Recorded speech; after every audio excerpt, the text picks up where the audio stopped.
Hello, this is Tony Heller from RealClimateScience.com, setting the record straight about climate. In 1841, Charles Mackay wrote a book, Extraordinary Popular Delusions and the Madness of Crowds. Modern prophecies, an epidemic terror of the end of the world to several times spread over the nations. The most remarkable was that which seized Christendom about the middle of the 10th century.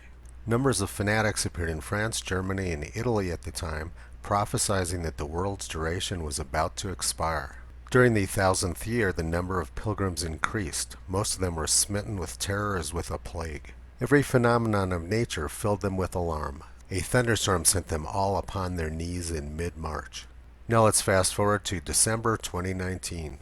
The Australian Broadcasting Corporation reports, Victoria Falls slows to a trickle, fueling fears of climate change. For decades, Victoria Falls has drawn millions of holidaymakers to Zimbabwe and Zambia to watch southern Africa's Zambezi River cascade down 100 meters into a gash in the earth. But the worst drought in a century has slowed the waterfalls to a trickle, fueling fears climate change could kill one of the region's biggest tourist attractions. In previous years when it gets dry, it's not to this extent. This is our first experience of seeing it like this. Dominic Nyambe, a seller of tourist handicrafts in his 30s, sat outside his shop in Livingston on the Zambian side.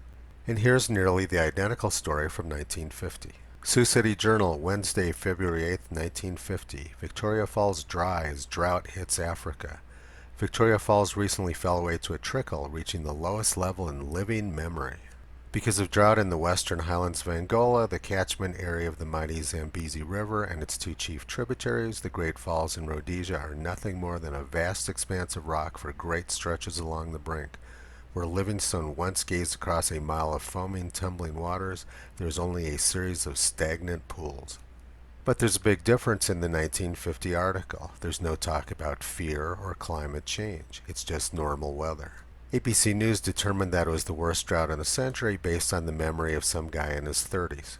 It's not too surprising that a guy born in the 1980s wouldn't remember the drought of the 1950s. And according to Weather Underground, it's typical for the falls to become starkly depleted in October and November just about every year.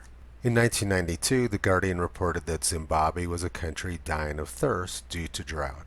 And in 1966, during the Ice Age scare, it was also reported that the worst drought of a century was devastating Africa.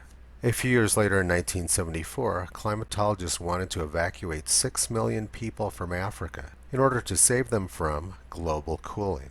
Climatologists have been raising fear about either global warming or global cooling for at least 45 years. That's how they raise funding. And that is how they've created extraordinary popular delusions and the madness of crowds. History repeats itself over and over again. People in the 21st century imagine themselves to be sophisticated, but there's no evidence to back that idea up. George Orwell said, "Every generation imagines itself to be more intelligent than the one that went before it and wiser than the one that comes after it." That's a delusion which every generation suffers from.